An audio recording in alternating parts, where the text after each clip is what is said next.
Hola mis queridas y queridos estudiantes y bienvenidos a continuar nuestro trabajo en nuestro curso Cálculo 3. Hoy nos vamos a dedicar a hablar acerca de las aplicaciones de las derivadas parciales y vamos a hablar en particular de dos de ellas. La primera, el plano tangente y la segunda, la aproximación lineal de funciones. Así que no esperemos más y veamos cómo podemos usarlas. Pues bien, mis queridas y queridos estudiantes, esto es bastante simple. Así que, para definir el plano tangente, primero tomemos una función f de x, y, bivariada, ahí está, cuyas primeras derivadas parciales existen. Eso usted ya lo conoce. Y además son continuos, conceptos de continuidad que usted ya maneja también.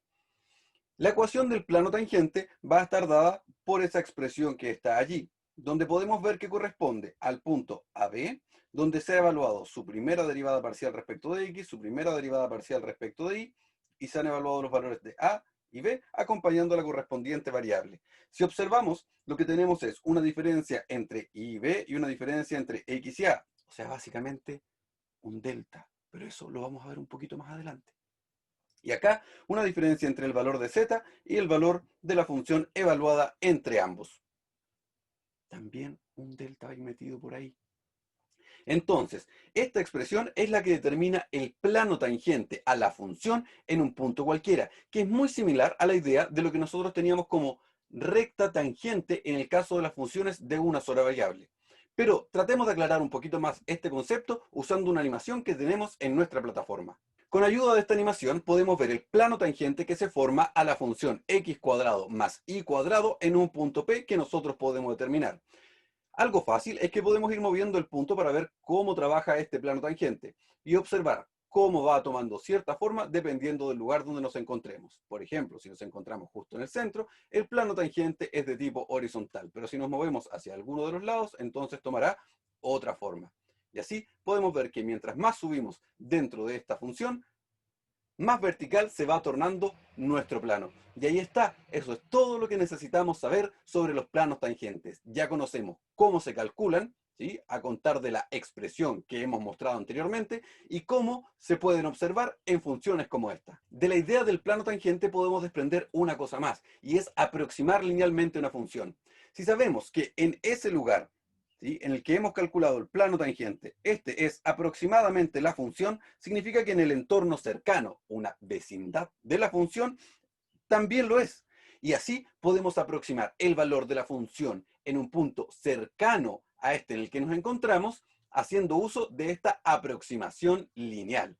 Esta aproximación lineal viene determinada por la expresión que aquí se encuentra, donde podemos ver que en un entorno del punto A, B, al cual llamaremos x, y, podemos calcular el valor de la función como la aproximación dada por esa expresión que está allí. Es decir, vamos a aproximar el valor de la función en un punto vecino a el punto A, B.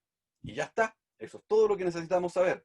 Luego de ello puedes observar un par de ejemplos. En el primer ejemplo nos piden encontrar, ¿sí?, el plano tangente a esa función en el punto menos 3,2. Y puedes observar entonces que calculan la imagen de 3,2, luego hacen los cálculos que nos daba la expresión del plano tangente, y así llegamos a una expresión de este estilo. Creo que es importante que nos detengamos aquí un segundo, para que hablemos sobre los planos. Un plano en su forma general es una expresión de este estilo, donde A, B, C y D son constantes.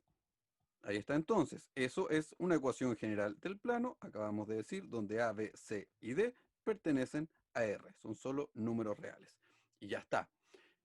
Como podemos ver entonces, el plano tangente por lo general va a tener esta forma. ¿Qué ocurre? Cuando nosotros queremos un plano que sea paralelo al plano XY, es decir, sea horizontal, lo que ocurre es que A y B son cero. En ese caso, vamos a tener una expresión de la forma CZ más D igual a cero. Es decir, en ese caso, Z corresponde a menos D partido en C, lo que es lo mismo decir que Z es constante. Es decir, en el caso en que la x y la y no estén presentes y la z sea igual a una constante, en ese caso nuestro plano es paralelo al plano XY, es decir, es horizontal. Asimismo, podemos tener los otros dos casos de planos verticales, que son los casos en que es paralelo al plano YZ, es decir, de esta forma, y el plano XZ, es decir, los planos que podríamos identificar de esa manera.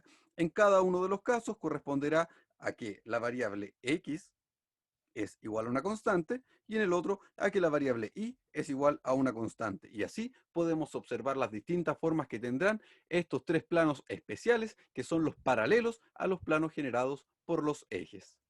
Ahora sí, avancemos a nuestro siguiente ejercicio. Por último nos piden para la misma función hacer una aproximación lineal, ¿cierto? En el punto menos 3,2 y ahí está la expresión que determina el valor de la función en los puntos cercanos a menos 3,2. ¿Esta aproximación lineal funcionará en el punto, por ejemplo, 5,8? No, claro que no, porque está muy lejos del punto en el cual hicimos la aproximación lineal. La base de todo esto es que estamos infinitesimalmente cerca. Y ahí hay un concepto con la idea del límite y la idea de vecindad. Y eso es todo lo que debíamos hacer, mis queridas y queridos estudiantes. Ahora es momento de que tú comiences a hacer algunos ejercicios. No te olvides de trabajar los problemas que tienes que entregar durante esta semana.